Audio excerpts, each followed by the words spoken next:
మనం గమనించినట్లుగా లేఖనం అనేది ఖచ్చితంగా నెరవేరుతుంది. కానీ అది మన ద్వారా ఏ విధంగా నెరవేరుతుంది అనేది మనం ఆలోచన చేస్తా ఉన్నాం. చూడండి, ఆదికాండ గ్రంథంలో ఇంకొక మాట చదువుదాం. ఆదికాండ గ్రంథం 21వ అధ్యాయం మొదటి వచనాన్ని చదువుదాం. ఆదికాండ గ్రంథం 21వ అధ్యాయం మొదటి వచనం. యెహోవా తాను చెప్పిన ప్రకారము శారాను దర్శించెను. యెహోవా తానిచ్చిన మాట చొప్పున శారాను గూర్చి చేసెను. రైట్. ఈ వచనంలో మనం చూస్తున్నాము, ఆయన నిర్ణయ కాలంలో శారాను దర్శించాడు అనే మాట వచనం 2లో మనం చూస్తాం. అంటే ప్రభు ఆయన చెప్పిన మాట ఆయన మర్చిపోడు. ప్రభు ఆయన చెప్పిన దాన్ని ఆయన నెరవేర్చడంలో ఆయన ఆసక్తి చూపిస్తాడు. అయితే ప్రభు యొక్క వాక్యం వచ్చిన తర్వాత అది అలా జరగకూడదని కూడా ప్రయత్నించే వాళ్ళు ఉంటారు. కొంచెం అవివేకంలో, అమాయకత్వంలో తెలియకుండా వాక్యాన్ని వేరే విధంగా నెరవేరేటట్టు చేసేవాళ్ళు. అంటే వాళ్ళ ద్వారా అది నెగిటివ్గా నెరవేరుతుంది. మరి కొంతమంది అసలు ఆ వాక్యం నెరవేరకూడదని కూడా ప్రయత్నం చేసేస్తారు ఆ వివేకంలో. చూడండి, అందులో భాగంగా ఆదికాండ గ్రంథంలోనే మనం ఇంతకుముందు ఒకసారి ధ్యానం చేసిన భాగం 38వ అధ్యాయం. ఆదికాండ గ్రంథం 38వ అధ్యాయం వచనం 7వ వచనం, వచనం 9వ వచనం, ఈ 2 వచనాలు మీరు చదివితే మరి యేసు ప్రభు లోకానికి వస్తాడనే వాక్యం నెరవేరకూడదని, లేదా యేసు ప్రభు లోకానికి రావటానికి ఆటంకం కలిగించాలని వాడబడ్డారు వీళ్ళిద్దరు కూడా. యోధా కుమారులైన ఏరు మరియు ఓనాను. వీళ్ళిద్దరు ఎలా ఉపయోగపడ్డారు అంటే ఆదికాండం 3వ అధ్యాయం 15 యొక్క నెరవేర్పును ఆపటానికి ఉపయోగపడ్డారు. కానీ అబ్రహాం భార్య అయిన శారా చూడండి, ఆమె శరీరం మృతతుల్యమైనప్పటికీ కూడా ఆమె అబ్రహామును యజమానుడు అని పిలుస్తూనే ఉన్నది. పేతురు మొదటి పత్రిక 3:6. ఇప్పుడు అట్లీస్ట్ మీరు ఒక విషయం చేయాలండి. అదేంటంటే, నిజంగా దేవుని వాక్యం మీరు నమ్మినట్లయితే, వాక్యం నెరవేర్పు గురించి మీరు ఆశపడుతున్నట్లయితే, దేవునింటిని గూర్చిన ఆసక్తి మిమ్మల్ని భక్షిస్తున్నట్లయితే, యెహోవాను గూర్చిన ఆసక్తి మీలో ఉన్నట్లయితే, దేవుడిచ్చిన వాక్యాన్ని మీరు కనీసం కన్ఫెస్ చేయాల, ఒప్పుకుంటూ ఉండాలి, మాట్లాడుతూ ఉండాలి. అప్పుడు అది మీ ద్వారా పాజిటివ్గా నెరవేరుతుంది. లేదంటే అది నెరవేరుతుంది కానీ అందులో కొన్నిసార్లు మనమే నెరవేర్పుకు ఉపయోగపడతాం. చూడండి, లేఖనాల ప్రకారం క్రీస్తు చనిపోయాడు. కానీ క్రీస్తుని చంపింది ఎవరు? ఆ లేఖనాలు ఎవరి దగ్గర ఉన్నాయో వాళ్ళే చంపారు. వాళ్ళు ఎందుకు ఇలా ఉపయోగపడ్డారు? ఇంకో మాట కూడా చూద్దాం. చూడండి, రోమాపత్రిక మొదటి అధ్యాయం చూడండి. రోమీలకు రాసిన పత్రిక మొదటి అధ్యాయం 24 చూడండి. 24. ఈ హేతువు చేత వారు తమ హృదయముల దురాశలను అనుసరించి తమ శరీరములను పరస్పరము అవమానపరుచుకున్నట్లు దేవుడు వారిని అపవిత్రతకు అప్పగించెను. దేవుడు ఎలా చేయొచ్చా? వారు హృదయముల దురాశలను అనుసరించి పరస్పరము శరీరములను అవమానపరుచుకున్నట్లు దేవుడు వారిని అపవిత్రతకు అంటే దేవుడు అపవిత్రతకు అప్పగిస్తాడా? అట్లా చేయొచ్చా దేవుడు? తర్వాత కూడా మనం చూస్తాము, వారిని ఆయన భ్రష్ట మనస్సుకు అప్పగించాడు అనే మాట మనం ఇక్కడ చూస్తున్నాం. వచనం 26 చూడండి. తుచ్చమైన అభిలాషలకు వారిని అప్పగించాడు, అపవిత్రతకు అప్పగించాడు అనే మాట చూస్తున్నాం. తర్వాత 28లో భ్రష్ట మనస్సుకు అప్పగించాడు. అంటే దేవుడు అపవిత్రతకు భ్రష్ట మనస్సుకు తుచ్చమైన అభిలాషలకు అప్పగించేవాడా? దేవుడి బిజినెస్లో ఉన్నాడా? మీరే ఆలోచన చేయండి. దేవుడే తుచ్చమైన అభిలాషలకు అప్పగిస్తే, దేవుడే భ్రష్టమైన మనసుకు అప్పగిస్తే, దేవుడే ఇక్కడ రాసినట్లుగా అపవిత్రతకు అప్పగిస్తే మనం ఏం చేయగలుగుతాం? కానీ ఎందుకు అప్పగించాడో తెలుసా? దేవుని గురించి తెలియసక్యమైంది ఏదో వారికి తెలుస్తుంది, అయినా వారు దుర్నీతి సత్యాన్ని అడ్డగిస్తున్నారు. అందుకనే దేవుడు వారిని దీనికి అప్పగించాడు అనే దాని బదులు ఇలా చెప్తాను, దేవుడు వారిని వదిలేశాడు. దేవుడు వారిని సాతానునికి అప్పగించాడు. దేవుడు వారిని తన లేఖన నెరవేర్పులో పాజిటివ్గా ఉపయోగించుకోలేదు, వారు నెగిటివ్గా ఉపయోగపడ్డారు. నేను ఇలా జ్ఞాపకం చేస్తున్నాను, అసలు దేవుని యొక్క వాక్య నెరవేర్పులో పాజిటివ్గా వాడబడిన వాళ్ళందరూ సాతాను ద్వారా ఆ వాక్యంలో నెగిటివ్గా వాడబడతారు. అది ఎంత ప్రమాదం? ఇలా చెప్తాను, క్రీస్తు ఈ లోకానికి వస్తాడు వస్తాడు అని ఎదురు చూస్తుంది ఎవరు? యూదులు. యూదులే కదా. వస్తే చంపేసింది ఎవరు? లే. అలాగే రోజు వాక్యం వింటున్న వాళ్ళే వాక్యంలో నెగిటివ్గా వాడబడుతున్నారు కొంతమంది. అంటే వాళ్ళంతటి వాళ్ళే చెవులతో ఏం వింటున్నారంటే దేవుడు ఈ పరిచయం డెవలప్ చేస్తాడు అని వింటున్నారు. కానీ డెవలప్ కాకుండా ఉండాలంటే ఏం చేయాలో అందులో వాడబడుతున్నారు వాళ్ళు. ఎందుకు వాడబడుతున్నారు వీళ్ళు అంటే తెలియబడిన సంగతుల విషయంలో వారు నమ్మకంగా ఉండట్లేదు. దేవుడు అప్పగించిన సంగతుల్లో వాళ్ళు కృతజ్ఞత కలిగి ఉండట్లేదు. ఇప్పుడు మనకంతా తెలియాల్సిన అవసరం లేదు, అట్లీస్ట్ మనకి ఇచ్చిన దానిలోనే నమ్మకత్వం చూపించాలి మనం. దాన్ని పౌలు గారు ఎలా చెప్పారో చెప్తాను రండి. ఫిలిప్పీలకు వ్రాసిన పత్రిక 3వ అధ్యాయం 15 చూడండి. 3:15 ఫిలిప్పీ పత్రిక 3:15. కాబట్టి మనలో సంపూర్ణమైన వారందరము ఈ తాత్పర్యమే కలిగి ఉందాం. అప్పుడు దేని కూర్చైనను మీకు వేరు తాత్పర్యం కలిగి ఉండేలా అదియు దేవుడు మీకు బయలుపరచును. 16 చదవండి. అయినను ఇప్పటి వరకు మనకు లభించిన దాన్ని బట్టి ఏ క్రమంగా నడుచుకుందాము. నేను మిమ్మల్ని ప్రశ్న అడుగుతాను, మీకు ఇప్పుడు దాకా ఎంత లభించింది? ఇంకా ఏమైనా క్రొత్త సంగతులు వినాలి అని ఏథెన్స్ వారిలాగా ఎదురు చూస్తున్న వారిలారా మిమ్మల్ని ప్రశ్న అడుగుతాను. ఇంకా క్రొత్త సంగతులు కాదు కానీ అసలు మీకు ఇప్పుడు దాకా ఎంత లభించింది? లభించిన దానిలో మీరు క్రమంగా ఉన్నారా? ఇంకా ఏమైనా ఉంటే అది కూడా ప్రభు ఏం చేస్తాడు అన్నాడు. ఇంకా ఏదైనా ఉంటే అది కూడా ప్రభు ఏం చేస్తాడు? బయలుపరుస్తాడు. ఓకే, బయలుపరుస్తాడు. కానీ అసలు ఇప్పుడు దాకా లభించిన దానిలో నీ నమ్మకత్వం ఎంత ఉంది? నేనైతే ఇలా చెప్తాను, అసలు మీరు చాలా తేలికగా చాలా లోతైన సంగతులు చాలా ఉచితంగా ప్రభు కృపతో పొందుకుంటున్నారు ఈ పరిచర్యలో. మరి మీరు అసలు ఈ పరిచర్యకు ఎంతగా ఉపయోగపడుతున్నారు? అసలు మీరు ఏం చేస్తున్నారు? మీ ద్వారా జరగాల్సిన మేలుకు బదులుగా ఏదైనా కీడు జరుగుతుందేమో, అది కూడా నేను మాట్లాడుతున్నాను ఈ ఉదయకాలం. ఆలోచన చేయండి. అంటే లభించిన దానిని బట్టి క్రమంగా నడవాల్సిన వాళ్ళు ఇంకా ఏదైనా బయలుపరచబడుతుందేమో అని అన్నట్లు జూమ్ కూడికలకు వస్తూ ఇంకా దేవుడు ఏదైనా క్రొత్త సంగతి చెప్తే రాసేసుకుందామని వెయిట్ చేస్తున్నారు. కానీ అసలు లభించిన వాటిలో మీ నమ్మకత్వం ఎంత అనేది ఆలోచన చేయండి. ఎందుకంటే లభించిన దానిలో మనం క్రమంగా లేకపోతే వాక్యం నెరవేరుతుంది, కానీ ఆ నెరవేర్పులో మనం సాతాను చేత నెగిటివ్గా వాడబడతాం. మీకు ఎలా ఉంటుంది ఇది విచిత్రంగానంటే, రానున్న దినాల్లో దేవుడు ప్రతి పట్టణంలో శిష్యుని లేపబోతున్నాడు అని అన్నాం అనుకోండి, ఆమెన్ అన్నారు. మీరు అన్న తర్వాత మీరున్న ఊర్లోనే ఎవరో కొంచెం డెవలప్ అవుతున్నవాడు మీరు తొక్కేస్తున్నారు అనుకోండి, మీరు ఆమెన్ అంటాం విన్నవాడు ఏం చేస్తాడు? అప్పుడు వీడేంట్రా నిన్న ప్రార్థనలో ప్రతి పట్టణంలో శిష్యులు తయారవ్వాలంటే ఆమెన్ అన్నాడు, ఇప్పుడు తనకంటే చిన్నవాడు లేచి వాక్యం చెప్తుంటుంటే వెంటనే వాడిని ఎలా కంట్రోల్ చేయాలా, అదుపు చేయాలా, తొక్కేయాలని ఆలోచిస్తున్నాడంటే. పౌలు గారు మాట అన్నారు, ఏమన్నారు? మీరు మమ్మల్ని విడిచిపెట్టి రాజులైతిరి, నాకు కుళ్ళు వచ్చేసింది, ఏడుపు వచ్చేసింది అన్నాడా? మీరు రాజులు అవటం నాకు సంతోషమే అన్నాడు. ఫిలిప్పీ పత్రికలు ఏమన్నాడు? కక్ష చేతనైనా మెశ్చేతనైనా క్రీస్తు ప్రకటించబడుతున్నాడు అన్నాడు.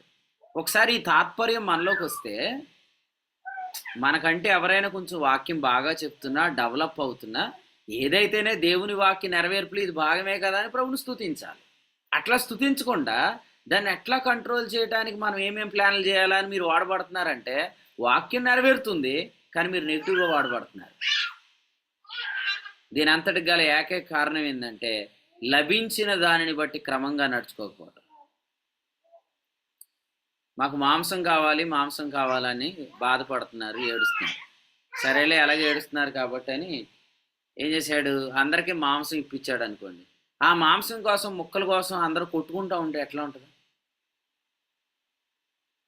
అది ఎంత వేదనగా ఉంటుంది చెప్పండి. అట్లాగే ఈరోజు దేవుడు మనకెన్ని అద్భుతమైన వర్తమానాలు అందిస్తుంటుంటే ఈ వర్తమానాలు పొంది కృతజ్ఞతగా ఉండకుండా మళ్ళీ మీలో మీరే కొట్టేసుకుంటున్నారు అనుకోండి, అది ఎలా ఉంటుంది? దీనివల్ల కొట్టేసుకొని వ్యక్తిగతంగా మీకు వచ్చిన దెబ్బలాటలను బట్టి ఒక్కొక్కరు ఒక్కొక్క టీముగా అయిపోయారు అనుకోండి, ఫైనల్గా నష్టపోతుంది ఎవరు? మీకు వాక్యం చెప్పి మిమ్మల్ని అందరినీ సమకూర్చి మీకు అందరికీ క్షేమం చేద్దాం అనుకున్న వాడికి 3 ముక్కలు ఇచ్చారు మీరు. 3 ముక్కలు అంటే అతడు వస్తే నేను రానంటాడు మీటింగ్కి, అతడు కనపడితే నేను రానంటే ఇంకా ఇప్పుడు దాన్ని బట్టి ఏమైంది? ఎవడు నష్టపోయాడు ఫైనల్గా? అంటే ఇదంతా ఎందుకు జరుగుతుంది కొంతమందిలో అంటే వాళ్ళు ఆ, లేఖన నెరవేర్పులో మరొక విధంగా వాడబడుతున్నారు. కాబట్టి వాక్య నెరవేర్పులో మీరు యెహూలాగా వాడబడుతున్నారా? లేదు ఇస్కరియోతు యోధ అన్నాడండి, ఏం యోధా నువ్వు యేసుప్రభుని అమ్మేస్తున్నావు అంటే, నా గురించి ముందుగా లేఖనంలో రాయబడింది, అందుకే నేను మరి నాకు తప్పలేదు, ఆ, ఈ సీటీ కనీసం పేతురు మీదకి రాలేదు, నన్ను వాడేసుకున్నాడు దేవుడు, లేఖనం నా ద్వారా నెరవేరిందంటే ఎలాగా? మీకు అర్థమైందా? ఇప్పుడు ఆల్రెడీ యెషయా గ్రంథంలోనే ఏముంది? నీ ఉద్యోగం వేరొకటి తీసుకున్నాడు కాక అని ఉంది. మరి అది నా ద్వారా జరగాలని దేవుని చిత్తమేమో, నన్నే దేవుడు ఇందులో బుక్ చేసేసాడు, నేను యేసుప్రభుని నమ్మేస్తున్నానంటే ఎలాగా? మీకు ఒక విషయం చెప్తాను నేను. డబ్బు సంచి నీ దగ్గర పెట్టాడు. డబ్బు సంచి నీ దగ్గర పెట్టాడంటే నిన్ను ఎంత నమ్మి నీకు అప్పగించాడు ఆ డబ్బు సంచి? ఏమంటే ఆర్థిక శాఖ మంత్రి అవటం చిన్న సంగత? ఎందుకంటే మిగిలిన శాఖలన్నిటికీ బడ్జెట్ ఇవ్వాల్సింది అక్కడి నుంచే కదా. నీ దగ్గర డబ్బు సంచి పెట్టాడంటే నీకు ఎంత ప్రాముఖ్యత ఇచ్చాడు? మరి నువ్వెన్ని గోతులు తీసావు?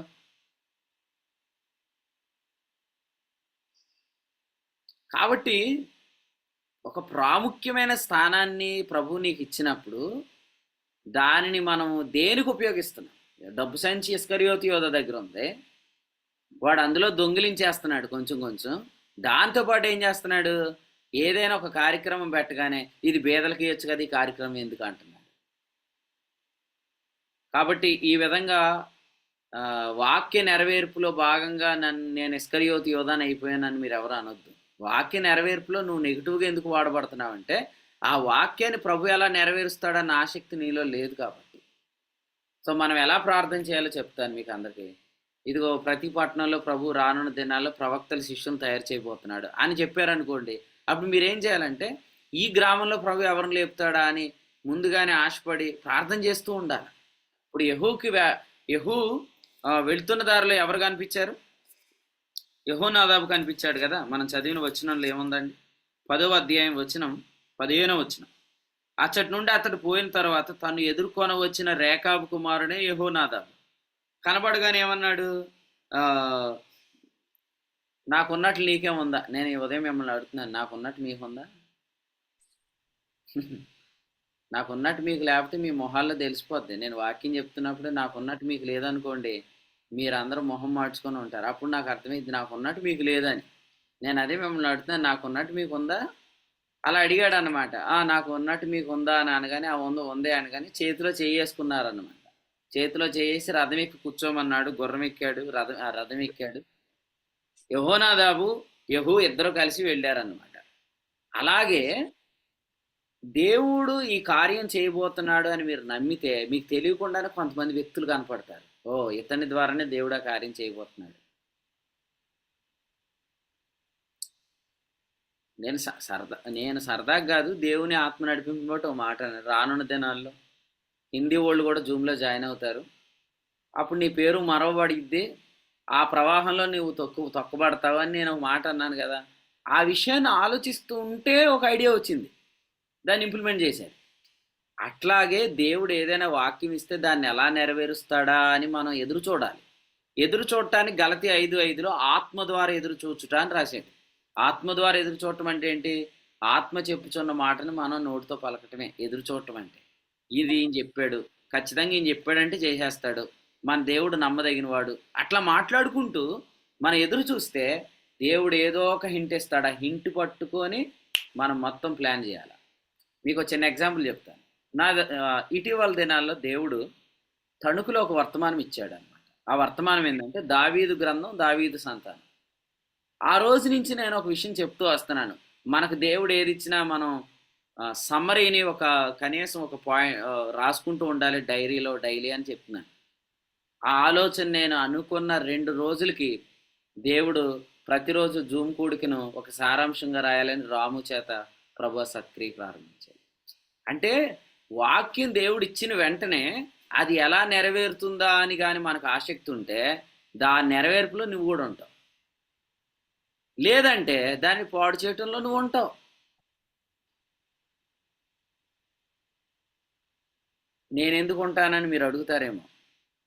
నువ్వు ఆ వాక్యం వచ్చినప్పుడు విన్నావుగా, కానీ నువ్వు దానికి ఏకీభవించి ఆమెనని చెప్పకుండా దానిని నువ్వు నోటితో అబ్రహాము నా యజమానుడు నా యజమానుడు అని నువ్వు ఒప్పుకోకుండా ఉన్నావు కాబట్టి నువ్వు వేరు ఉపయోగపడ్డావు. ఇంకో భావన కూడా ఉంది, అసలు నేను లేకపోతే ఇది ఎలా జరిగిద్ది అనే భావన కూడా ఉంది. అది ఎలా జరిగిద్దో నువ్వు చూస్తావు కానీ, ఏమన్నాడు, నువ్వు చూస్తావు కానీ తినలేవు, నువ్వు చూస్తావు కానీ ప్రవేశించలేవు అన్నాడు. లేదండి, నువ్వు చూస్తావు కానీ నువ్వు మాట్లాడలేవు అన్నాడు. జకరియా నువ్వు చూస్తావు, నువ్వు మాట్లాడలేవు. మోషే నువ్వు చూస్తావు, నువ్వు ప్రవేశించలేవు. ఇదిగో అధిపతి నువ్వు చూస్తావు కానీ నువ్వు తినలేవు అన్నాడు. అట్లాగే దేవుడు చేసే కార్యాలు అందరూ చూస్తారు ఖచ్చితంగా, కానీ మీరు పాజిటివ్గా వాడబడాల్సింది బదులుగా నెగిటివ్గా వాడబడతారు. ఆ తర్వాత మీరు ఏం చెప్తారు తెలుసా, అసలు నేను ఎందుకు అప్పుడు అలా ప్రవర్తించాను నాకు తెలియదు అన్న అంటారు. కానీ మరి దానివల్ల జరిగిన నష్టం పోదు కదా, దాని విషయంలో లెక్క చెప్పాలి ఖచ్చితంగా. తెలియక చేశాను అని అన్నా కూడా అసలు తెలియకుండా నువ్వు ఎందుకున్నావు, అంత అమాయకంగా అంత అవివేకం నువ్వు ఎందుకున్నావు. అందుకనే ఎఫెసీ పత్రికలో ఏం చెప్పాడు 5వ అధ్యాయంలో ఇలా చెప్పాడు చూడండి. ఎఫెసీలకు రాసిన పత్రిక 5వ అధ్యాయంలో ఏమన్నాడంటే 17లో, అవివేకులు కాక ప్రభు చిత్తమేంటో గ్రహించుకోండి అన్నాడు. ఇప్పుడు కొంతమంది తెలివితేటలు కూడా ఏంటి, ఇప్పుడు చేసేది ఏదో చేసేద్దాం, ఆ తర్వాత నాకు తెలియదు పొరపాటు అయిపోయింది అనుకుందాం అనుకుంటున్నారు. అట్లాగే దేవుడి దగ్గర మీరు మోసం చేయలేం కదా. నేను ఒక ప్రశ్న అడుగుతాను, బయట సంఘాల్లో మీకు తెలిసిన వ్యక్తులకి కనీసం మీకు తెలిసిన సంగతులు తెలుసా? రక్షణ స్వాస్థ్యము,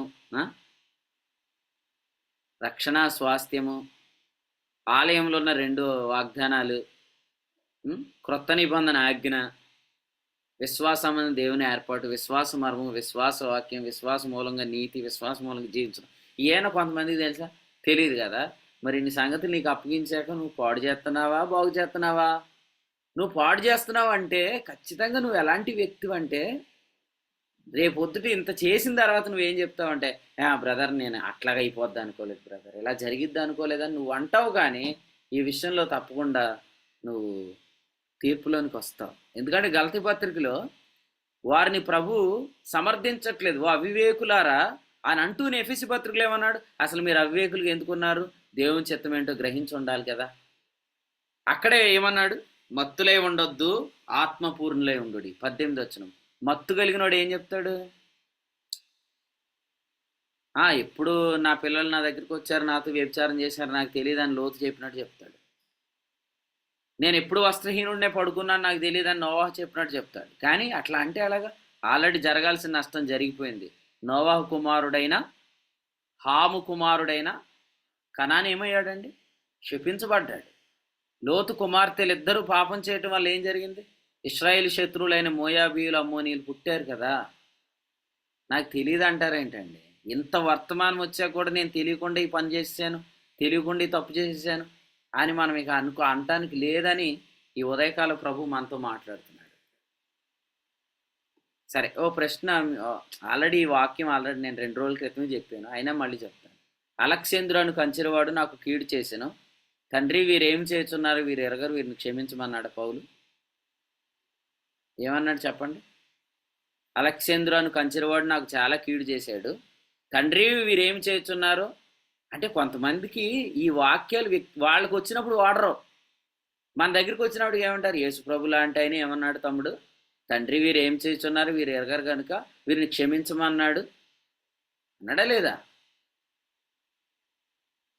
అని మనకి రెఫరెన్స్లు అందిస్తారు వీళ్ళు. మరి వాళ్ళు వ్యక్తిగత విషయాలకు వస్తే ఏమంటారు వీళ్ళు,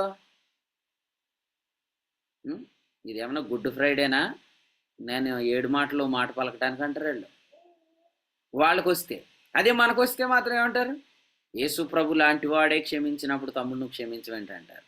అలెగ్జాండర్ కంచెరవాడు నాకు చాలా కీడు చేశాను. నెక్స్ట్ కంప్లీట్ చేయండి దాన్ని.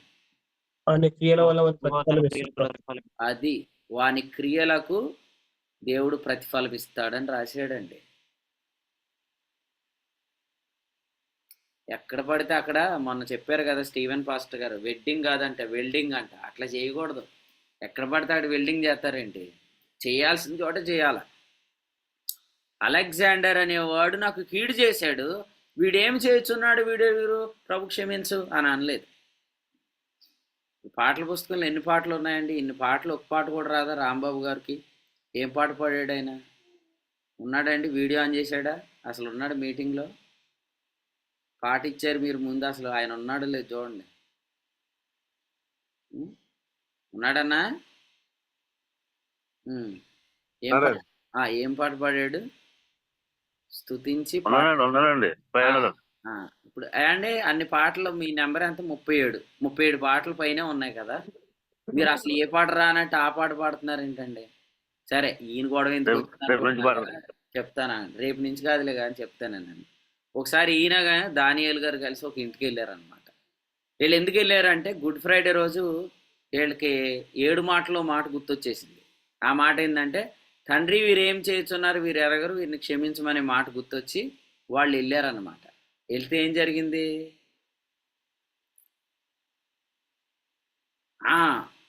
వచ్చారు కాబట్టి సరేలే మేము ప్రార్థనకు వస్తాం అనలేదు వాళ్ళు. వీళ్ళని గుమ్మం దగ్గరే వెనక పంపించారు. అంటే ఒకసారి మీరు ఆలోచన చేయండి, ప్రభు క్షమించుము అని ఎప్పుడు అన్నాడంటే నిజంగా ఆ సందర్భంలో ఆ వచనం సరిపోయింది. కానీ పౌలు గారు తిమోతి గురించి అలా అనలేదు.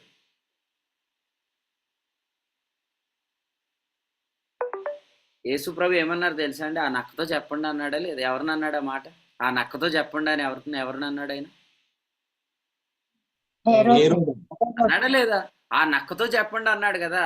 అదేంటంటే నక్క అంటాడా మమ్మల్ని అని? అనద్దు. ప్రభు కూడా అన్నాడు, సందర్భాలు ఉంటాయి. ఆత్మ నడిపింపే అది కూడా. నక్క అన్నాడు కాబట్టి ఆత్మ నడిపింపు కాదనుకోవద్దు.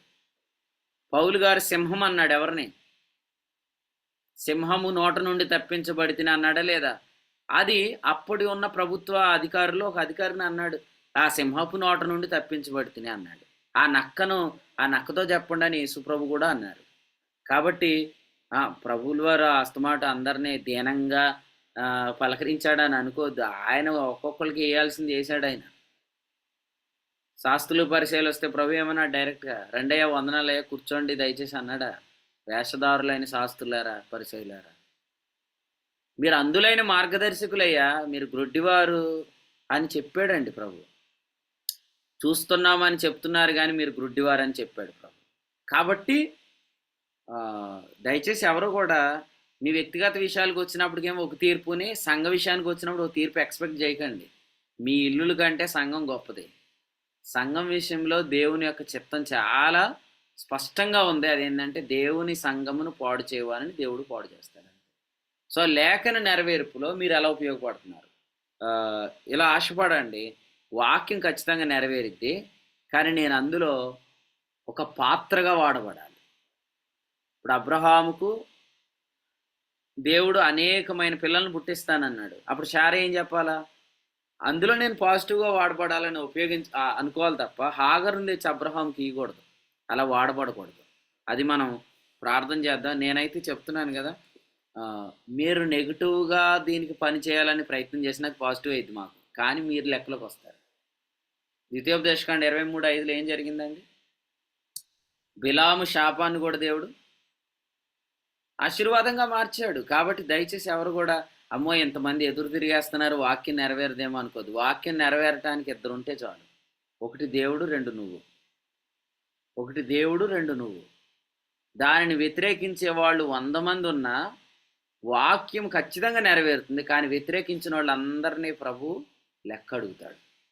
కాబట్టి వాక్యం ఖచ్చితంగా నెరవేరుతుంది. అదే దేవుని పట్ల మనకున్న ఆసక్తి. ఈ ఆసక్తి ప్రభు మీ అందరిలో పుట్టించును గాక. ఇర్మియా గ్రంథం 2వ అధ్యాయం చూడండి. ఇర్మియా గ్రంథంలోంచి మరొక వాక్యం చదువుదాం. మొదటి అధ్యాయమే, ఇర్మియా గ్రంథం 1వ అధ్యాయం వచనం 12 చదువుతారా? ఇర్మియా గ్రంథం 1:12.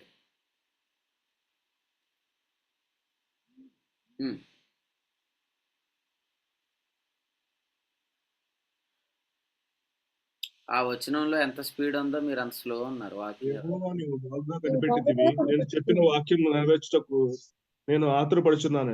దేవునికి స్తోత్రం. నేను చెప్పిన వాక్యం నెరవేర్చుటకు ఆతురపడుచున్నాను. వాక్యం నెరవేర్చడంలో ఆయన నమ్మకత్వం ఉంది. రెండోది వాక్యం నెరవేర్చున్న ఆయన వేగం కూడా ఉంది.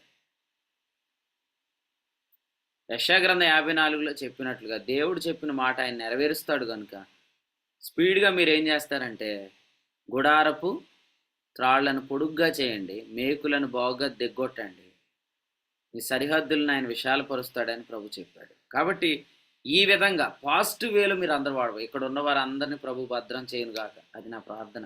నాశనపుత్రుడు ఎలాగపోయాడు, కానీ మిగిలిన వాళ్ళు అన్నా కాపాడబడాలని యేసుప్రభు ప్రార్థన చేశారుగా యోహాను 17లో.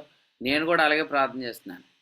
పోయేవాళ్ళు ఎలాగైనా పోతారు కానీ మిగిలిన వాళ్ళు కాపాడబడాలని ప్రభు ప్రార్థించినట్లుగా మనం అందరం కూడా ఆయన వాక్య నెరవేర్పులో భాగంగానే వాడబడాలి తప్ప వాక్య నెరవేర్పులో వేరే విధంగా వాడబడకూడదు. దానికి కారణం ఏంటంటే మత్తుగా ఉండటం, అవివేకంగా ఉండటం. రూపాంతరపు కొండ మీద అవివేకంగా ఉన్నాడు ఎవరు? పేతురు. వెంటనే ఏమన్నాడు? నీకొకటియో, మోషేకొకటియో, ఏలియాకొకటి పర్ణశాల కడతామన్నాడు. వెంటనే పరలోకం నుండి శబ్దం వచ్చి ఏమనింది?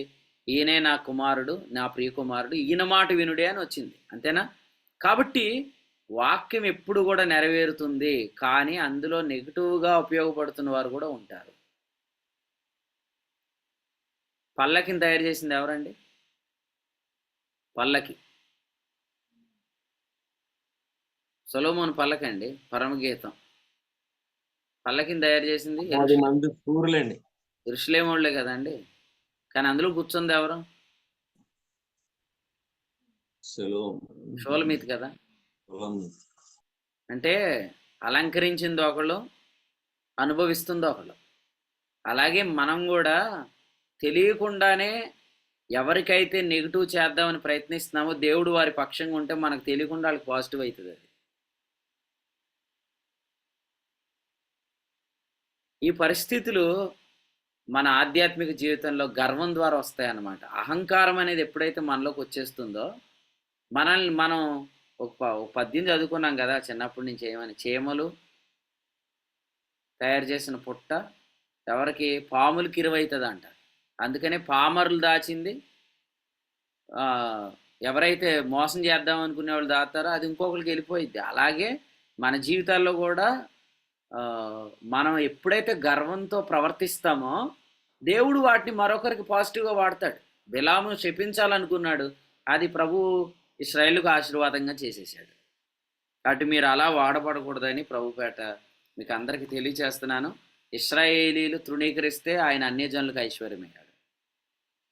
ఇదంతా ఎందుకు జరిగింది? నేను మళ్ళీ చెప్తున్నాను, రోమాపత్రిక 11వ అధ్యాయం. ఇదంతా అవివేకంతో జరిగింది అనుకోవచ్చు, కానీ ఇందులో దేవుని వాక్యం ఏం చెప్తుందంటే అవివేకాన్నే రోమాపత్రిక 11వ అధ్యాయంలో ఏమని రాశాడంటే ఇది గర్వము అని కూడా రాశాడు అనమాట. గర్వం అంటే ఏంటంటే అసలు వాడికి వాక్యం లేదు కదా, లేఖనం లేదు కదా, ధర్మశాస్త్రం లేదు కదా, నిబంధనలు లేవు కదా, వాగ్దానాలు లేవు కదా, అర్చనాచారాధన లేదు కదా, వాళ్ళు ఎలాగొచ్చేస్తారు పైకి అనుకున్నాడు అనమాట ఇశ్రాయేలీయుడు. అనుకుంటే దేవుడు ఏం చేశాడు? రోమాపత్రిక 9వ అధ్యాయంలో 10వ అధ్యాయంలో ఏమన్నాడు? అవివేక జనము వలన మీకు ఆగ్రహం కలుగు చేస్తానన్నాడు 19. ఇవేమి తెలియని వారిని తెచ్చి దేవుడు డెవలప్ చేసేసాడు. యెరూషలేము కుమార్తెల అహంకారం వల్ల షోలమీతి డెవలప్ అయింది. అన్యజనుల ప్రవేశానికి మూలం ఇశ్రాయేలు గర్వమే. మన జీవితాల్లో వాక్యం ఎలా నెరవేరుద్దో నేను చూస్తాను అనేటట్టు నిలబడొద్దు దయచేసి. ఆ ప్రవాహంలో మీరు కొట్టుకొని పోతారు. దేవుని వాక్యం తప్పకుండా నెరవేరుతుంది. కాబట్టి పాజిటివ్గా ఉపయోగపడుతుంది. ఏలియా చెప్పాడు కదా. ఇంకో మాట చెప్తాను, బేతేలు నుంచి ప్రవక్త వచ్చి బేతేల్లో ఉన్న బలిపీఠానికి విరోధంగా ప్రవక్త వచ్చి చెప్పాడా లేదా? అది కూడా త్వరలో నెరవేరింది. మీరు ఇలా ఆలోచన చేస్తే దేవుని వాక్యంలో ప్రవక్తలు ఆనాడు ఏమైతే చెప్పారో అవన్నీ ప్రభువు నమ్మకంగా నెరవేరుస్తాడు. ఆయన నమ్మదగిన వాడు. రెండవది, ఆ నెరవేర్పులో ఆయన వేగం కలిగిన వాడు. అయితే సరైన వ్యక్తుల కొరకు దేవుడు చూస్తున్నాడు. తిమోతి 2వ పత్రిక 2:21 ఏమన్నాడు? గొప్ప ఇంటిలో వెండి బంగారు పాత్రలు ఉన్నాయన్నాడు కదా. వెండి బంగారు పాత్రలతో ఇంకేమున్నాయన్నాడు? కర్రవి మంటివి కూడా ఉన్నాయి, కొన్ని ఘనతకు కొన్ని ఘనహీనతకు. నేను మిమ్మల్ని అడుగుతున్నాను, మీరు ఘనతకు వాడబడతారా, ఘనహీనతకు వాడబడతారా? వాక్య నెరవేర్పులో దేవుని యొక్క ప్లాన్ ఆఫ్ యాక్షన్లో మీరు ఆయనకు సహకారులుగా ఉంటారా, అపోజిట్గా వస్తారా? మీరు అపోజిట్గా వచ్చినా పర్లేదు, మీరు మాకు పాజిటివ్ అవుతారు. ఇస్కరియోతు యోధ ఇప్పుడు దాకా ఏడ కూర్చున్నాడండి? పక్కన కూర్చొని రొట్టె ముక్క తిన్నవాడే మళ్ళీ ఎదురొచ్చేసాడు చూసారా, శత్రువులతో కలిసి బంట్రోతులు అందరం పట్టుకొని వచ్చేసాడు. వచ్చేం చేస్తున్నాడు? అసలు ఏ మాత్రం భయం లేకుండా ధైర్యంగా వచ్చి ముద్దు పెట్టేస్తున్నాడు. నేను ఇలా అడుగుతాను, యేసు ప్రభుకి ఏం జరగబోతుందని ఇస్కరియోతు యోధ అనుకుంటున్నాడు, కానీ ఇస్కరియోతు యోధాకి ఏం జరిగిద్ది యేసు ప్రభుకి తెలుసు. కాసేపులో యేసు ప్రభు చనిపోతాడు, నేను ఏ పాపం చేసినా నాకైతే డబ్బులు వచ్చేస్తాయి అనుకున్నాడు యోధ. కానీ యేసు ప్రభు ఏమనుకుంటున్నారు, నేను ఎలాగా సిలువను సహించి అవమానాన్ని నిర్లక్ష్యపెట్టి 3వ దినాన్ని లేస్తాను, కానీ వీడే సంపాదించిన డబ్బులు కూడా అనుభవించుకుంటూ వెళ్ళి ఊరేసుకొని చచ్చిపోతాడని ప్రభువుకు తెలుసు. కాబట్టి మన భవిష్యత్తు వాక్యంలో ఉంటే మనం నిరంతరం నిలబడి ఉంటాం. మన వాక్యానికి విరోధంగా జీవిస్తే మనం ఎప్పుడు వెళ్ళిపోతాం కూడా తెలియదు. కాబట్టి వాక్యపు నెరవేర్పులో మీరు ఏ విధంగా వాడబడాలనుకుంటున్నారు ప్రేమతో తెలియజేస్తున్నాను.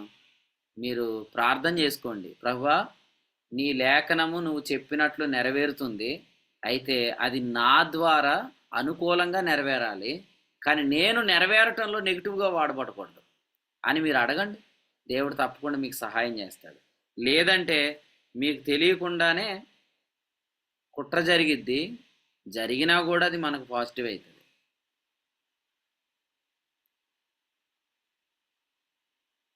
సౌలు గారు అమ్మాయిని ఎందుకు ఇచ్చాడంటే దావీదుకి? సౌలు తన కూతుర్ని దావీదుకి ఎందుకు ఇచ్చాడు? కుట్రతో చంపేయాలని ఇచ్చాడు కదా. అమ్మాయి ఏం చేసింది? దావీదును తప్పించింది కదా సౌలు చేతిలో పడకుండా. కాబట్టి మీరు ఎంత పెద్ద ప్లాన్లు వేసినా దేవుని యొక్క వాక్య నెరవేర్పు అనేది జరిగిపోతుంది, కానీ మీరు అనుకున్న దానికి అపోజిట్గా అన్నీ పనిచేస్తాయి. ఆ టైంకి అన్నీ ఆపరేట్ అవ్వవు, ఎందుకంటే దేవుని వాక్య నెరవేర్పు అనేది గొప్పదన్నమాట. కాబట్టి ఈ రాజుల 2వ గ్రంథాన్ని మీరు పరిశీలన చేస్తే 10వ అధ్యాయంలో వచనం 10లో చెప్పినట్లుగా యెహోవా సెలవిచ్చిన మాటలలో ఒకటి నెరవేరకపోదు, అన్నీ నెరవేరుతాయి. 100కి 100%. సూపర్ 6 నెరవేరుద్దో లేదో నాకు తెలియదు, నవరత్నాలు నెరవేరుతాయో లేదో నాకు తెలియదు, కానీ ప్రభు సెలవిచ్చిన ప్రతి మాట నెరవేరుద్ది.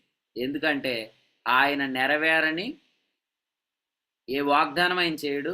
ఎందుకంటే ఆయన వాగ్దానం విషయంలో ఎబ్రీ 11:11 నమ్మదగినవాడు, సమర్థుడు, రోమపత్రిక 4వ అధ్యాయంలో చెప్పినట్లుగా, అలాగే ఇర్మియా గ్రంథం 2లో చెప్పినట్లుగా ఆయన వేగవంతంగా వీటిని జరిగిస్తాడనమాట. మనం చెప్పుకున్నట్లుగా కాలాన్ని ఆయన ఉపాయంగా ఆయన వాడుకోడు అనమాట. దానియేలు గ్రంథం 2వ అధ్యాయంలో మనం చూస్తున్నట్లుగా జస్ట్ ఆయన టైం పాస్ చేయడు, కాలహరణం చేయడు. ఆయన ఖచ్చితంగా టైం చాలా బాగా ఉపయోగించుకుంటాడు. మీరు చూడండి, సిస్టర్ గారు కొంతమంది ఇలాగ అనుకుంటున్నారనమాట. ఏమనంటే, అయ్యయ్యో యేసుప్రభు రాకడ సమీపంగా ఉంది, చాలా పని ఉంది అనుకుంటున్నాం, ఎప్పుడు జరిగిద్ది అనుకుంటున్నారు. కానీ నేనేమంటానంటే, ప్రభువు యొక్క వేగం చాలా గొప్పది. ఆయన 5 సంవత్సరాల్లో చేసేది ఒక రోజులో చేశాడు ఆయన. కాబట్టి ప్రభు చాలా తొందరగా చేస్తాడు. పోగొట్టుకున్న సంవత్సరంలో పంట అంతా ఆయన తిరిగి ఇచ్చాడంటే అర్థం ఏంటి? ఆయన చాలా త్వరగా తన కార్యం చేస్తాడు. మీరు నమ్మండి. అన్నీ స్పీడప్ అవుతున్నాయి కదా, మీరు ఏమైనా గమనిస్తున్నారు లేదో నాకు తెలియదు, కానీ అన్నీ చాలా స్పీడప్ అవుతున్నాయి. దేవుడు వేగంగా పనిచేస్తున్నాడు. కాబట్టి మీరందరూ ప్రార్థన చేయండి, ఈ వేగంలో మీరందరూ కూడా వాడబడాలి. అన్న అసలే నేను స్లో, నాకు తొందరగా వాక్యమే అర్థం కాదు, అసలు నేను ఈ వేగంలో వస్తానని నన్ను ఎక్కడన్నా వదిలేసి మీరు వెళ్ళిపోతారని కూడా అనొద్దు. ట్రైన్ స్పీడ్గా వెళ్తున్నప్పుడు మీరు ఏం చేయాలా? అందులో ఎక్కి పరిగెత్తుతారేంటి? కూర్చోండి అంతే, మీకు ట్రైన్ వేగం ఉంటుంది అంతే. ట్రైన్లో ఎక్కి పరిగెత్తాల్సిన పని లేదు మీకు. ప్రభు ఏమన్నాడు? నా కుడిపార్శ్వమున కూర్చుండమన్నాడు. జస్ట్ మీరు రిలాక్స్ అవ్వండి. ట్రైన్కి ఎంత స్పీడ్ ఉంటుందో మీ స్పీడ్ అంతే. ఈ వేగవంతమైన పరిచయలో నువ్వు ఉంటే ఆ వేగం నీదే. అంతేగాని ట్రైన్ కొంచెం స్లోగా వెళ్తుందని ప్లాట్ఫామ్లో దిగేసి వెనకాల దాని ముందు పరిగెత్తేకూడదు. అసలు నువ్వు ఈ ఎయిర్పోర్ట్లోంచి బయటకు పోయిన తర్వాత నీ వేగం సున్నాయే. పౌలు గారు స్పష్టంగా ఏం చెప్పారండి మిషనరీ జర్నీలో? మీరు ఈ ఓడలో ఉంటే తప్పించుకుంటారు, ఒకవేళ మీరు ఈ ఓడను విడిచిపెట్టారా మీరు తప్పించుకోలేరు అన్నాడు. నేను ఈ మాట రాజమండ్రి కాన్ఫరెన్స్లోనే చెప్పాను కదా. ఈ ఓడలో నుంచి మీరు కానీ ఒకసారి దిగారనుకోండి, నెక్స్ట్ స్టేషన్లో ఎక్కేస్తానని అనుకోవద్దు.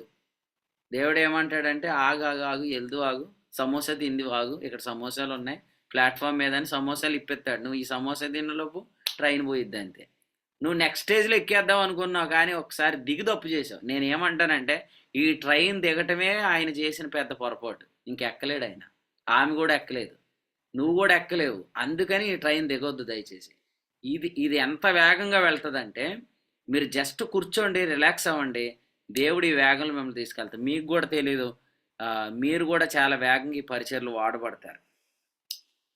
కాబట్టి రాజుల 2వ గ్రంథం 10వ అధ్యాయంలో 3 అద్భుతమైన విషయాలు మనం చూస్తున్నాం. నెంబర్ 1, మనం చదివినట్లుగా అహాబు ఇంటి వారిని నిర్మూలన చేశాడు. 2, అహజ్యా సహోదరులను నిర్మూలన చేశాడు. 3వది బయలు ప్రవక్తలను నిర్మూలన చేశాడు.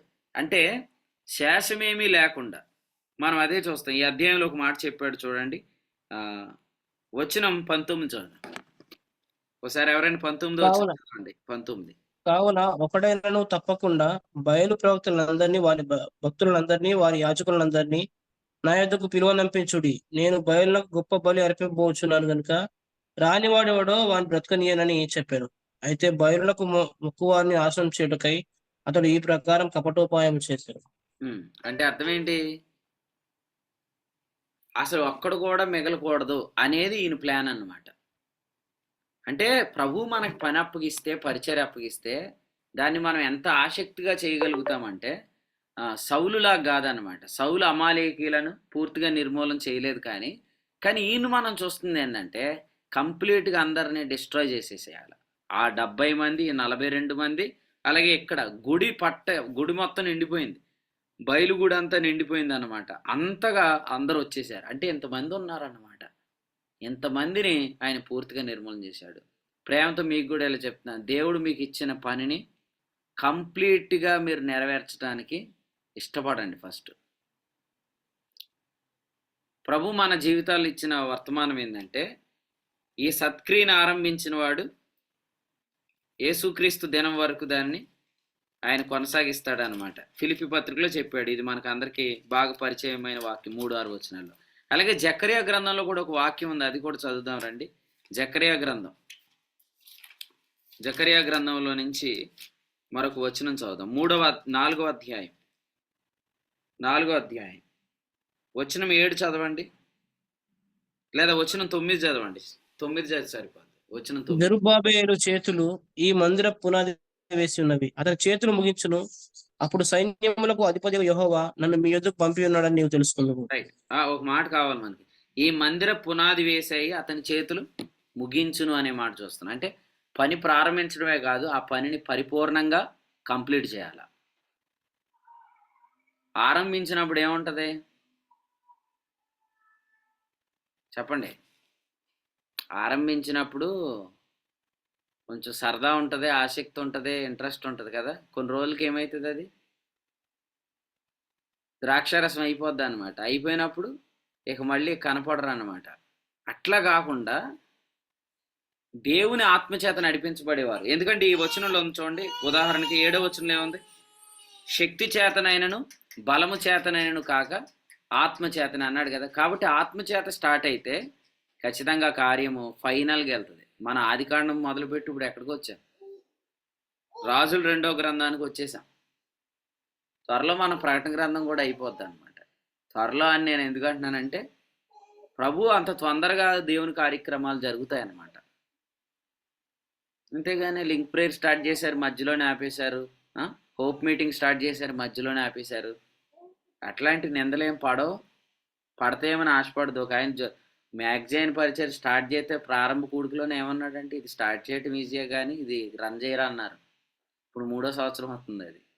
కాబట్టి ఆత్మచేత జరిగే కార్యాలు ఆరంభించినప్పుడు ఎంత ఆసక్తి ఉంటుందో, కొరింథీ మొదటి పత్రిక 15:58 ఏమన్నాడు? ప్రభు కార్యాభివృద్ధి అందు ఆసక్తులై ఉండండి అని చెప్పాడు. ఎప్పటికీ ఆసక్తులై ఉండండి. ఓ రోజు జూమ్ మీటింగ్లో 10 మంది జాయిన్ అయ్యారు, అయినా నువ్వు ఆసక్తిగా వాక్యం చెప్పు. ఓ రోజు 20 మంది వచ్చారు, ఆసక్తిగా వాక్యం చెప్పు. ప్రభు ఇచ్చిన పరిచర్య చేయడానికి ఆసక్తి కనుపరుద్దాం. అంతేగాని ఆరంభంలో ఏదో చాలా స్పీడ్గా వెళ్ళాడు. ఎవరు? John mark. యోహానను పేరు కలిగిన మారు పేరు గల మార్క్.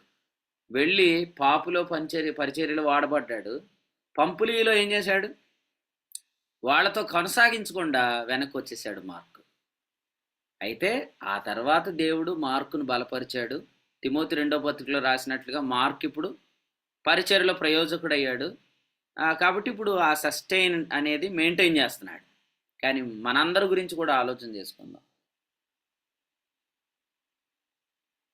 కొన్నిసార్లు మనం దేవుని పని చెప్పేటప్పుడు కొంతమంది ఇంట్రెస్టింగ్గా వింటారా? తిమోతి 2వ పత్రిక 4:16లో చెప్పినట్లుగా, మొదట నేను చెప్తున్నప్పుడు ఎవడో నా పక్షంగా నిలబడలేదు. అలాగే మా స్థానిక సంఘ ప్రియులు కూడా ఏమన్నారంటే, అయ్యి బాబు 7 రోజుల మీటింగ్లా 7 రోజుల మీటింగ్లు అసలు జరుగుతాయా?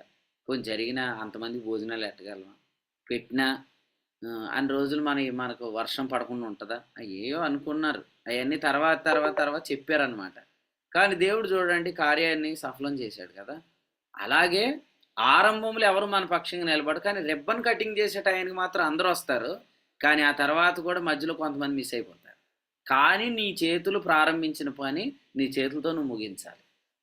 అహాబు ఇంటి వారిని నిర్మూలన చేయమన్నప్పుడు వాళ్ళ కుమారులో 70 మంది ఉన్నారు. ఆ 70 మంది తలకాయలు గంపలేసుకొని అట్టుకొచ్చేయమని చెప్పాడు.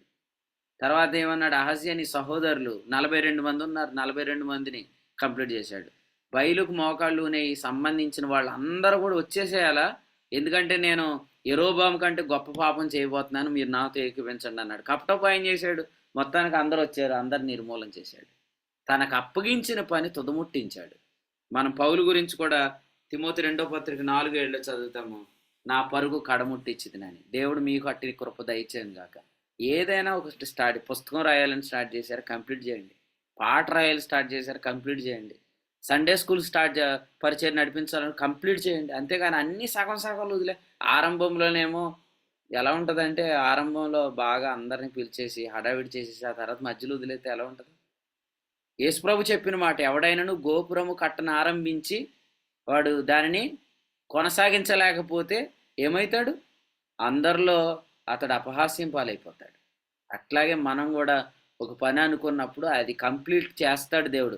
ఆత్మ ద్వారా వెళ్ళండి, కంప్లీట్ అయిపోద్ది. సామర్థ్యం బలం ఒక్కోసారి వస్తుంది, ఎంత మనం కాదనుకున్న శరీరం ఎక్కడో కాడ పనిచేసిద్ది. కాబట్టి పని ఒక్కొక్కసారి ఏమైద్ది? హగ్గయి గ్రంథంలో చెప్పినట్లుగా పని కొన్ని రోజులు ఆగుతుంది, కానీ మళ్ళీ వీ హ్యావ్ టు రీస్టార్ట్. మళ్ళీ దాన్ని రీస్టార్ట్ చేయాలి. ఎందుకు ఆగింది పని? ఎందుకు ఆగింది? జకర్యా గ్రంథం 3వ అధ్యాయం 1వ వచనం, యాజకుని వస్త్రాలు మలిన వస్త్రాలు అంటే శరీరం ఎక్కడో ఇన్వాల్వ్ అయింది. సో శరీరం మళ్ళీ నిరర్ధకం చేద్దాం. రోమా 6:6 మళ్ళీ దేవుని పని స్టార్ట్ అయిపోయింది. అంతేగాని సగం గట్టి వదిలేద్దామా? ఉన్నాయా లేదా మీ ఊర్లో సగం గట్టి వదిలేసినవి ఏమైనా ఉన్నాయా? మీరు ఎప్పుడైనా చూసారు అలాంటి వాటిని? ఏమనిపిస్తుంది వాటిని చూస్తే? కానీ కొందరు అలాగే ఉన్నారు. ప్రారంభంలో ఆసక్తిగా చేసిన దాన్ని వదిలేశారు. ఎవరైనా లింక్ ప్రేయర్ బాధ్యత తీసుకోండి. శ్రీను బ్రదర్ చూడండి, రాత్రి ఆయన తన బాధ్యత పూర్తిగా నెరవేరుస్తాడు. రాత్రంతా మెలుగు, ఉదయం అంతా ఎంత కష్టపడి ఎక్కడ పని చేసినా లింక్ ప్రేయర్లో నైట్ అంతా ఓపిక్గా ఉంటాడు. అందరిని ఇన్వాల్వ్ చేస్తాడు, అందరిని ప్రార్థన చేయమంటాడు. ఈ మధ్యలో ఆయన ఎలా నిర్వహిస్తున్నాడు నాకు తెలియదు, అంతకుముందు నాకు తెలిసిన సాక్ష్యం చెప్తున్నాను. అయితే ప్రభు దినం వరకు ఆయన అలా కొనసాగించును గాక. మీకు దేవుడు ఏ పని అప్పగించినా మీరు అలా చేయండి. ఎందుకు అలా చేయాలంటే, దేవుడు మీకు ఆ పనిని ఇచ్చాడంటే మిమ్మల్ని ఆ పనికి యోగ్యులుగా దేవుడు ఎంచాడని అర్థం. సో దేవుడు మీ ద్వారా అటువంటి గొప్ప కార్యాలు జరిగించును గాక. ఇక ఆఖరిగా 3వ మాటగా ఒక మాట జ్ఞాపకం చేసుకుని ఆగుదాం. రాజుల 2వ గ్రంథంలో మనం చదివిన 10వ అధ్యాయంలో మీకు ఇంకో మాట కూడా ప్రభు చెప్పమన్నాడు, అది కూడా చెప్పి నేను 3వ మాట దగ్గరికి వెళ్ళాను. తిమోతికి రాసిన మొదటి పత్రిక 3వ అధ్యాయం. తిమోతికి రాసిన మొదటి పత్రిక 3వ అధ్యాయం చూడండి, వచనం 13 చదువుతారా? ఒకసారి 13 చదవండి. పరిచారకులై ఉండి ఆ పనిని బావుగా నెరవేర్చిన వారు మంచి పదవిని సంపాదించుకొని క్రీస్తు యేసునందలి విశ్వాసమందు బహు ధైర్యం గల వారగుదురు. రైట్. ఈ వాక్యం నీకే చెప్పమన్నాడు దేవుడు. ఏమనంటే, కొన్ని రోజుల క్రితం అన్నా నేను యూట్యూబ్ ఛానల్లో చిన్నగా వర్తమానాలు అప్లోడ్ చేస్తాను అన్నావు కదా, అది ఇంకా స్టార్ట్ చేయలేదు నువ్వు, అది చేయమని చెప్పాడు ప్రభు నీతో. ఓకేనా? స్టార్ట్ చేయటమే కాదు, దాన్ని కంప్లీట్ చేయాలి. ప్రభు దినం దాకా దాన్ని కొనసాగించాలి. మీరందరూ దేవుడు మీకు ఏ ప్లాన్ ఇస్తున్నాడో దాన్ని ఇంప్లిమెంట్ చేయండి. ఖచ్చితంగా ప్రతి ఒక్కరు కూడా మీకు అప్పగించిన పనిని బాగా నెరవేరిస్తే దేవుడు ఇంకో పరిచర్య మీకు ఇస్తాడు. యోహాను సువార్త 1వ అధ్యాయంలో చెప్పినట్లుగా ఆయన యొక్క పరిపూర్ణతలో నుంచి మనమందరం కృప వెంబడి కృపను పొందుతున్నాం. దేవుడు ఒక పనిని మీరు బాగా నెరవేరిస్తే ఇంకొక అవకాశాన్ని, లెవెల్ని, నెక్స్ట్ లెవెల్కి ప్రభు మిమ్మల్ని తీసుకెళ్తాడు. ఇక లాస్ట్ది రాజుల 2వ గ్రంథంలో 10వ అధ్యాయంలో మనం చదివినట్లుగా 30వ వచనం, నీవు నా హృదయాలోచన అంతటి చొప్పున అహాబు కుటుంబీకులకు చేసి నా దృష్టికి న్యాయమైన దాన్ని జరిగించావు గనుక నీ కుమారులు 4వ తరం వరకు ఇశ్రాయేలు రాజ్య సింహాసనం మీద ఆసీనులగుదురని చెప్పాడు. అయితే 31లో, అయితే ఇశ్రాయేలు వారు పాపం చేయుటకు కారకుడైన యెరోబాము చేసిన పాపములను యెహూ ఏమాత్రమును విసర్జించని వాడే ఇశ్రాయేల్ దేవుడైన యెహోవా నియమించిన ధర్మశాస్త్రం పూర్ణ హృదయంతో అనుసరించుటకు శ్రద్ధాభక్తులు లేనివాడాయను. ఆ దినములలో యెహోవా ఇశ్రాయేలు వారిని తగ్గింప ఆరంభించారు. ఇక ఫైనల్గా అన్ని పాజిటివ్సే మాట్లాడుకున్న ఇంతవరకు. అయితే యెహూలో కూడా ఒక నెగిటివ్ ఉంది. అదేంటంటే ఆయన బయలుకు సంబంధించినవన్నీ పడగొట్టేశాడు, గుళ్ళు పడగొట్టేశాడు, అన్నీ చేశాడు, ఆరాధించే వాళ్ళని పడగొట్టేశాడు. అయితే అహాబు ఇంటిని అర్థం చేసుకున్నవాడు యెరోబాము కుటుంబాన్ని అర్థం చేసుకోలేకపోయాడు. ఇంకో కుటుంబం ఉంది, బయోషా కుటుంబం, అది రేపు మనం చూస్తాము. కాబట్టి ప్రభువుని ఒకటి అడగండి. అదేంటంటే కొన్ని విషయాల్లో మనం బాగానే వెళ్తాం, కానీ కొన్ని విషయాల్లో కూడా మనకు రెవల్యూషన్ కావాలి. అన్ని విషయాల్లో ప్రభు మనకు వివేకం ఇస్తాడు. ఈ ఫ్యామిలీ కరెక్ట్ కాదు, ఈ ఫ్యామిలీ దేవుని చిత్తానికి విరోధులని అర్థం చేసుకోగలిగాడు, కానీ యెరోబాము చేసిన పాపము, అతని కుటుంబం చేసిన ద్రోహము, అది అర్థం చేసుకోలేకపోయాడు. కాబట్టి దేవుడు మనకి ఎంతో గొప్ప పేరు ఇస్తున్నాడు. అయితే కొన్నిసార్లు కొన్ని ఇంట్లో మనం తెలియకపోవటం వల్ల వాటి వల్ల కూడా నెగిటివ్ వచ్చింది అనమాట. ఇప్పుడు 2 చోట్ల బంగారు దూడలు పెట్టాడు ఈయన. ఎందుకు బంగారు దూడలు 2 పెట్టాడంటే, అది నిర్గమాకాండం 32వ అధ్యాయంలో ఒక బంగారు దూడ వాళ్ళు చేస్తే ఈయన దానికి డబుల్ చేశాడు అనమాట, నెబాత్ కుమారుడైన యెరోబాము. సో అది ఒకటి దానిలో ఉంది, ఇంకొకటి బేతేలులో ఉంది. ఈ దానిలో బేతేలులోని రెండింటిని కూడా ఈయన అనుసరించాడు అనే మాట మనం చూస్తున్నాం. అయితే మన ప్రభు మనకి ఇచ్చిన వాగ్దానం ఏంటి తెలుసా? యేసు రక్తం ప్రతి పాపము నుండి మనలను పవిత్రులుగా చేస్తుంది. యోహాను పత్రిక 1వ అధ్యాయంలో మనం చదువుతున్నాం, ప్రభు అయిన యేసుక్రీస్తు యొక్క రక్తము మనల్ని ప్రతి పాపము నుండి పవిత్రులుగా చేస్తుంది అనే మాట 9వ వచనంలో చూస్తున్నాం. సమస్త దుర్నీతి నుండి మనల్ని పవిత్రులుగా చేస్తుంది అనే మాట కూడా అక్కడ వ్రాయబడింది 7, 9 వచనాలు. కాబట్టి నేను ఏం చెప్తున్నానంటే, నాలో ఎన్ని పాజిటివ్స్ ఉన్నా ఒక్క తప్పు వల్ల నా జీవితం పాడైపోద్దని నువ్వు అనుకోవద్దు. నేను ఎంత బాగా ఉన్నా కూడా ఆ ఒక్క ఎడిక్షన్ వల్ల నాకు భవిష్యత్తులో ఏదో ఒక నష్టం జరిగిద్దని నువ్వు భయపడద్దు. యేసుక్రీస్తు యొక్క రక్తం యొక్క శక్తి ఎంత గొప్పదంటే, ఆ పాపము నుండి కూడా నిన్ను బయటకు తీసుకొస్తుంది. ఆ ఎడిక్షన్ నుంచి కూడా ప్రభు నిన్ను బయటకు తీసుకొస్తాడు. ప్రతి పాపము నుండి ప్రభు రక్షించగలడు. ఇది మీరు నమ్మండి. ఎందుకంటే మనం ఎంత 100కి 99% మనం కరెక్ట్గా ఉన్నా 1% డ్యామేజ్ వల్ల కూడా 99 మర్చిపోతారు. అంటే అట్లాంటి పరిస్థితులు వస్తాయి, దేవుడు రానీయుడు. కాబట్టి మీరు అందరూ ధైర్యంగా ఉండండి. 100కి 100% మన ప్రభు ప్రతి పాపం నుంచి మనం పవిత్రులుగా చేస్తాడు. అంటే ఏ పాపానికి మనం లోనవ్వకుండా ప్రతి దురాశ నుంచి ప్రభు మనల్ని తప్పిస్తాడు. కాబట్టి మనం యోధా రాజులు, ఇశ్రాయేల్ రాజులు చూస్తున్నప్పుడు వారు అన్ని విషయాలు కరెక్ట్గా ఉన్నా దేవతా స్తంభాలు కొంతమంది ఉండనిచ్చారు, కొంతమంది ఏమో పురుషగాములను ఉండనిచ్చారు, కొంతమంది ఏమో ఈ యెరోబాము చేసిన పాపం చేసుకుంటూ వచ్చారు. కానీ ప్రభు అయితే మనల్ని ప్రతి పాపము నుండి పవిత్రులుగా చేస్తాడు. ఈ విషయాలు మనం గమనిద్దాం. ప్రభు సహాయం చేస్తే మరికొన్ని తలంపులు దేవుడు మీతో కూడా పంచుకుంటాడు. ఈ అధ్యాయంలో మీరు ఇంకనూ ధ్యానం చేయాల్సిన సంగతులు ఉన్నాయి. హజాయేలు చెప్పినట్లుగానే సిరియా దేశస్థుడు రాజైన హజాయేలు ఇశ్రాయేల్ మీదకి వచ్చేసాడు. ఇప్పుడు ఇశ్రాయేల్ మీద అటాక్స్ జరుగుతున్నాయనే మాటలు మనం ఆఖరి పారాగ్రాఫ్లో చూస్తున్నాం. దీని అంతటికి గల కారణం ఏంటంటే, ఎప్పుడైతే రాజులు విగ్రహారాధన చేస్తున్నారో అప్పుడు ఇశ్రాయేలీల మీదకు అటాక్స్ అనేవి జరుగుతూ ఉంటాయి అన్నమాట. కాబట్టి కుటుంబంలో యజమానుడు తప్పు చేస్తే ఫ్యామిలీ ఎలా నష్టపోతుందో, అలాగే రాజు ఎప్పుడైతే తప్పు చేస్తాడో రాజ్యానికి కూడా నష్టం కలుగుతుంది. కాబట్టి నాయకులమైన మనం మరింత జాగ్రత్తగా ఉండాలి. ఎందుకంటే బోధకులకు మరి కఠినమైన తీర్పు ఉంది. అందుకని మనం చేసే తీర్పులు మనం చేసే ప్రవర్తనల వల్ల సంఘాలు పాడైపోతాయి అనేది మనం తెలుసుకుందాం. ఇశ్రాయేలు సంఖ్య తగ్గిపోతుంది. అలాగే విలాప వాక్యముల గ్రంథం 1వ అధ్యాయం 1వ వచనం, జనభరితమైన పట్టణం ఏకాకి అవుతుంది. అలాగే ఈరోజు సంఘంలో సంఖ్య కూడా తగ్గిపోతుంది. సంఘాల్లో సంఖ్య ఎందుకు తగ్గిపోతుంది? ఎందుకంటే నాయకులు చేస్తున్న పాపాల వల్ల. కాబట్టి ప్రార్థన చేద్దాం. మెట్టుకు ఈ తప్పు కూడా ఏం చేయకుండా ఉంటే బాగుండని అనిపించింది కదా. ఎందుకంటే అన్నీ ఆయన గురించి చాలా మంచి పాజిటివ్స్ చదువుకున్నాం, కానీ లాస్ట్కి వచ్చినప్పటికి ఆయన యెరోబాము చేసిన పాపం చేశాడు.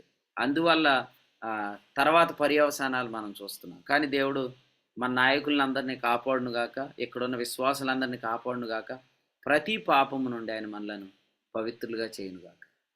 ఓకే, ఎవరి జీవితాల్లో అయినా ఏలు పెట్టి ఆ ఒక్క విషయంలో అని అనొద్దు. నేను ఎందుకంటున్నాను ఈ మాట అంటే, వాళ్ళు ఆ విషయంలో ఇప్పుడు పొరపాటు మళ్ళీ చేయట్లేదు కాబట్టి, ఆ విషయంలో వాళ్ళు మారుమనసు పొందారు కాబట్టి, ఆ విషయంలో వాళ్ళు క్రమంగా వెళ్తున్నారు కాబట్టి, అయినా కూడా ఆ ఒక వ్యక్తిని తక్కువ చేయాలని, ఆ వ్యక్తి గతంలో చేసిన తప్పే ఎత్తి చూపించి ఆ వ్యక్తిని తక్కువ చేయాలని మనం ఎప్పుడైతే ప్రయత్నం చేస్తున్నాం, అది అసూయ చేత చేస్తున్నాం తప్ప వాస్తవంగా మనం పరిశుద్ధతను ప్రేమించి అయితే కాదు అని కూడా మనం తెలుసుకుందాం. కాబట్టి మీ జీవితాల దేవుడు ప్రతి పాపం నుండి మాత్రమే కాదు, పాపము వలన వచ్చిన నష్టం నుంచి కూడా ప్రభు మిమ్మల్ని రికవరీ చేస్తాడు, రెస్టోరేషన్ ఇస్తాడు.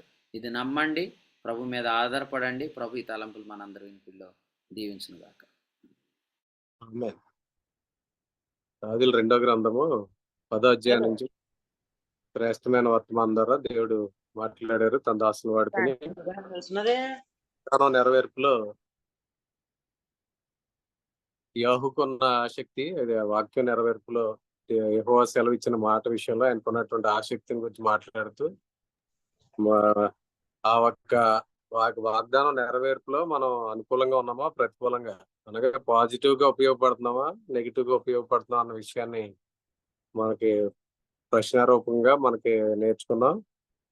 ఆ వాగ్దానం విషయంలో మనం పొందిన దాన్ని బట్టి, మనం ఇప్పటి వరకు పొందిన దాన్ని బట్టి మనం నమ్మకత్వం కలిగి ఉండాలన్న విషయాన్ని జ్ఞాపకం చేస్తూ, ఇప్పటి వరకు లభించిన దాన్ని బట్టి మనం క్రమంగా నడుచుకోవాలి. అలాగే ఆత్మ ద్వారా మనం పలకబడినటువంటి వాగ్దానం నెరవేర్పు వరకు ఆత్మ ద్వారా ఎదురు చూడాలన్న విషయాన్ని కూడా జ్ఞాపకం చేసుకున్నాం. అలాగే ఆయన చేసినటువంటి వాగ్దానం నెరవేర్పు వరకు ఆయన వేగంగా పనిచేస్తున్నాడు.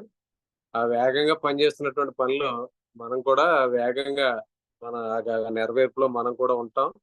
అయితే మనం ఈ ఓడలో మనం స్థిరంగా ఓడ దిగిపోకుండా మనకి ఎక్కినటువంటి ఓడలో మనం స్థిరంగా నిలబడాలన్న విషయాన్ని కూడా జ్ఞాపకం చేశారు. అయితే ప్రభు మనకు అప్పగించినటువంటి కార్యాభివృద్ధి అందు మనం నిలకడగా ఆసక్తితో ముందుకు కొనసాగినప్పుడు ఆ కార్యం మన ద్వారా అప్పగించినటువంటి పని సఫలమవుతుంది. కాబట్టి మనం ఘనత నిమిత్తమైన పాత్రగా ఉంటాం. ఎప్పుడైతే మనం మత్తుగా ఉండి వాగ్దానాల విషయంలో మనం మత్తులుగా ఉండి అవివేకులుగా ఉంటే, మనం గర్వించే అహంకారంతో ఎప్పుడైతే ఉంటామో ఆ వాగ్దాన నెరవేర్పులో నెగిటివ్ గా, అనగా ప్రతికూలంగా కూడా ఆ వాగ్దాన నెరవేర్పు విషయంలో మనం ఉపయోగపడతాం అనే విషయాన్ని కూడా దేవుడు మనందరికీ జ్ఞాపకం చేశారు.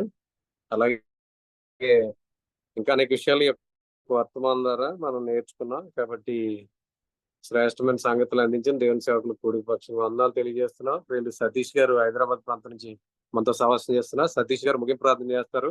కూడికను ముగింపు చేసుకుందాం. సాయంత్రం కుమారదేవంలో జరగబోయే బైబిల్ స్టడీ కొరకు, అలాగే రేపు ఎల్లుండి హైదరాబాద్ ప్రాంతంలో జరిగే పరిచయం కొరకు ప్రార్థన చేయండి. ప్రయాణం కొరకు ప్రార్థన చేయండి. ఈ కూడికలో ఆయా విధాలుగా సహకరించిన ప్రియులకు, అలాగే ఇప్పటి వరకు ఆసక్తి వర్తమానమైన ప్రియులందరికీ వందనాలు తెలియజేస్తున్నాను. ముగింపు ప్రార్థన ప్రియులు సతీష్ గారు చేస్తారు.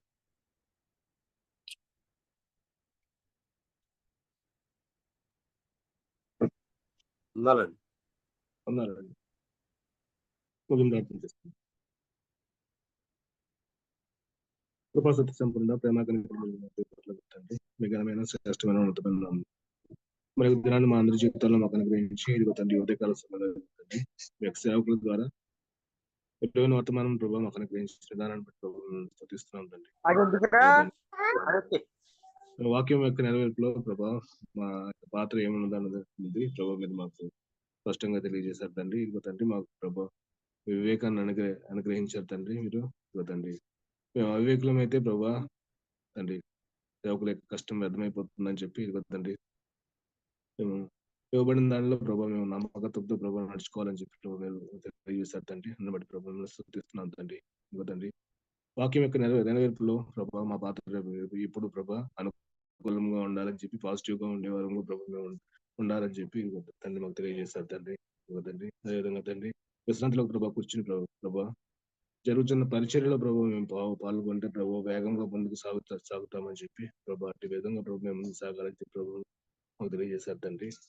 తండ్రి మేము ప్రభా ప్రారంభించిన ప్రతి పనిని ఇదిగో తండ్రి తండ్రి మీ యొక్క మహిమార్థమే మేము చేస్తూ ఇదిగో తండ్రి పరిపూర్ణంగా చేయొచ్చు ఇదిగో తండ్రి. తండ్రి ప్రభు వచ్చే పర్యంతం ప్రభా మేము దాన్ని ప్రభు కొనసాగించలాగా మీ యొక్క సహాయతను మీ యొక్క కృపను మీకు తోడు మాకు అనుగ్రహించమని చెప్పి వేడుకొంచున్నాం తండ్రి. ఇదిగో తండ్రి మీ యొక్క ఆత్మ చేత ప్రభావ మేము నడిపించబడచ్చు ఇదిగో తండ్రి. తండ్రి మా శక్తి చేత కాదు మా బలం చేత కాదు ఇదిగో తండ్రి ఆత్మ చేతనే ప్రభు కార్యాలు ప్రభు మేము చేస్తూ ముందుకు సాగే భాగ్యాన్ని కృపను మాలో ప్రతి ఒక్కరికి అనుగ్రహించమని చెప్పి వేడుకొంచు. దాన్ని జరుగుతున్న ప్రతి ఒక్క కార్యక్రమం మీ యొక్క కృపగల హస్తాలకు సమర్పించుకోవచ్చు. ఇదిగో తండ్రి ఈ రోజు జరగబోచిన పరిచర్ల నిమిత్తము ప్రభావ రేపటి దినం ప్రభావ ఎల్లుండి ప్రభావ జరగబోచిన పరిచర్ల నిమిత్తం ప్రభావ మీ యొక్క సరిగ్గా ప్రభు వేడుకొంచు. ఇక ప్రార్థన మీ ప్రియక మాట మా అందరి రక్షకుడైన యేసుక్రీస్తు వారి మహోన్నతమైన ఘనమైన శ్రేష్టమైన నామములో మిగిలినంత మీకు పాదం చెంత స్తుతించి ప్రార్థిస్తున్నాం తండ్రి. ఆమేన్. వందనాలండి. ఆమేన్. ముగింపు ప్రార్థన చేసిన సతీష్ గారికి కొడుకులో ఉన్న ప్రియులందరికీ వందనాలండి. ఒకరికొకరు వందనాలు తెలియజేసుకున్న తర్వాత ఈ కొడుకు ముగింపు చేస్తాం. అందరికీ వందనాలండి. అందరికీ వందనాలండి. అందరికీ వందనాలండి. అందరికీ వందనాలండి. అందరికీ వందనాలండి. అందరికీ వందనాలు. అందరికీ వందనాలండి. అందరికీ వందనాలండి. అందరికీ వందనాలండి. ప్రభు యేసు క్రీస్తు నామములో అందరికీ వందనాలండి.